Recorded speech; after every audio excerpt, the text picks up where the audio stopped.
Justiça das aflições. Bem-aventurados que choram, porque serão consolados. Bem-aventurados famintos e os sequiosos de justiça, pois que serão saciados. Bem-aventurados que sofrem perseguição pela justiça, pois que é deles o reino dos céus. Mateus capítulo 5, versículos 6 e 10. Versículo 5, capítulo 5, versículo 4, 6 e 10. Capítulo 5, versículo 4, 6 e 10. Bem-aventurados vós que sois pobres, porque vosso é o reino dos céus. Bem-aventurados vós que agora tendes fome, porque sereis saciados. Ditosos sois vós que agora chorais, porque rireis. Lucas capítulo 6, versículo 20 e 21. Mas ai de vós ricos, que tendes no mundo a vossa consolação. Ai de vós que estáis saciados, porque tereis fome. Ai de vós que agora rides, porque sereis constrangidos a gemer e a chorar. Lucas capítulo 6, versículo 24 e 25. Justiça das aflições. Somente na vida futura podem efetivar-se as compensações que Jesus promete aos aflitos da terra. Sem a certeza do futuro, estas máximas seriam um contrassenso, mas ainda seriam um engodo. Mesmo com essa certeza, dificilmente se compreende a conveniência de sofrer para ser feliz. Dizem, para ter maior mérito. Mas então pergunta-se, por que sofrem uns mais do que outros? Por que nascem uns na miséria e outros na opulência, sem coisa alguma haverem feito que justifique essas posições? Porque uns nada conseguem, ao passo que a outros tudo parece sorrir. Todavia, o que ainda menos se compreende é que os bens e os males sejam tão desigualmente repartidos entre o vício e a virtude, e que os homens virtuosos sofram ao lado dos maus que prosperam. A fé no futuro pode consolar e infundir paciência, mas não explica essas anomalias que parecem desmentir a justiça de Deus.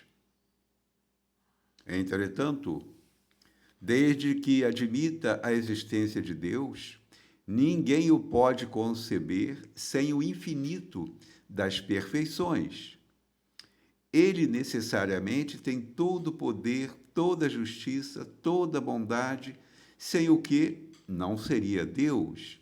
Se é soberanamente bom e justo, não pode agir caprichosamente nem com parcialidade.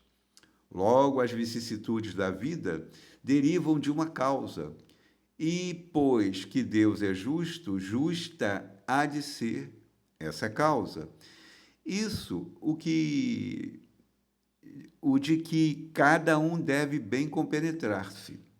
Por meio dos ensinos de Jesus, Deus pôs os homens na direção dessa causa. E hoje, julgando-os suficientemente maduros para compreendê-la, lhes revela completamente a aludida causa, por meio do Espiritismo, isto é, pela palavra dos Espíritos. O Evangelho segundo o Espiritismo, capítulo 5, itens 1, 2 e 3, editora FEB, por Allan Kardec. Então, maravilha a gente receber essas instruções do raciocínio lógico, do bom senso kardeciano. Allan Kardec vai analisar com bom senso, com cuidado, e vai mostrar para nós a realidade. Realmente, a justiça das aflições só podem ser compreendidas, nós só entenderemos essa justiça das aflições com as reencarnações.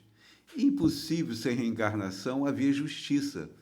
Por quê? Primeiro, a pessoa faz tudo errado, aí no último momento se arrepende. Ou vem lá uma autoridade religiosa e diz que o pecado dela está perdoado. Ridículo isso, né? Impossível isso. Quem deu essa autoridade àquela pessoa? Impossível. Ninguém poderia fazer isso. E mesmo que a pessoa tivesse toda a autoridade, seria impossível, considerando o prosseguir da vida. Ora, outra situação também é a questão das anomalias e das perturbações que observamos na primeira infância, na segunda infância, onde o espírito não teve o menor tempo para errar. E está sofrendo consequências de quê? E de quem? Às vezes, de dois pais, de um casal sadio, nasce uma criança com graves sequelas, com portadora de situações as mais desafiadoras para a ciência.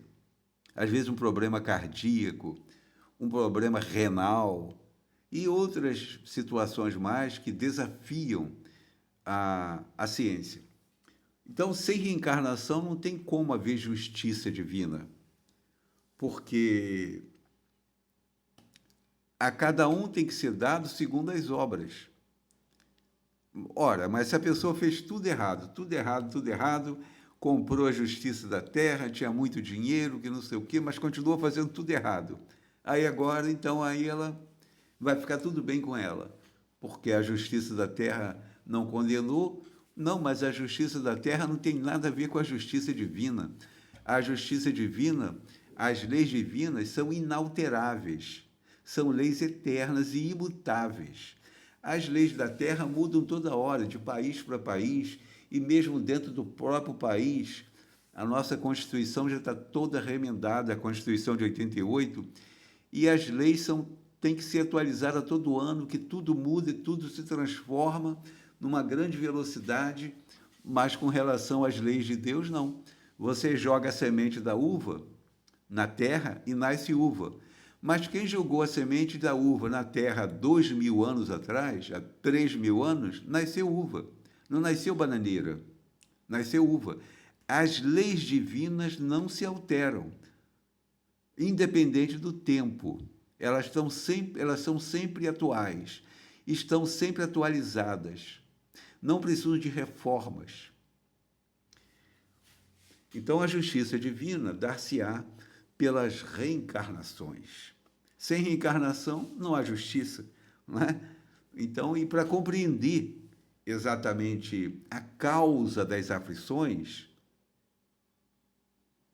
Kardec, nesse capítulo 5 do Evangelho segundo o Espiritismo, no item 4 e 5, ele vai falar sobre as causas atuais das aflições, onde a pessoa abusa aqui e ali, por exemplo, a pessoa bebe muito álcool, vai fazer uma cirrose hepática, mas não tem nada a ver com reencarnação, foi o abuso dessa vida mesmo. Mas se a criança já nasce com a cirrose hepática, né? Já na primeira infância ela começa a apresentar problemas graves do fígado, do aparelho digestório, ou renal, ou no intestinal, provavelmente é alguém que bebeu muito álcool numa outra encarnação, porque nessa encarnação não teve tempo para beber álcool, para estragar o aparelho digestório. Isso um pequeno exemplo, né, para a gente meditar. Então, tem enfermidade.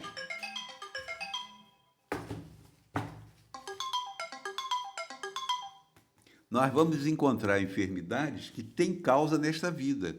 Aí o Kardec vai colocar para nós, nos itens 4 e 5, as causas atuais das aflições. Mas aí a pessoa olha para lá, olha para cá, não, mas nessa vida aqui eu fiz tudo direito. Essa situação aqui não tem nada a ver, eu não podia estar passando por essa situação.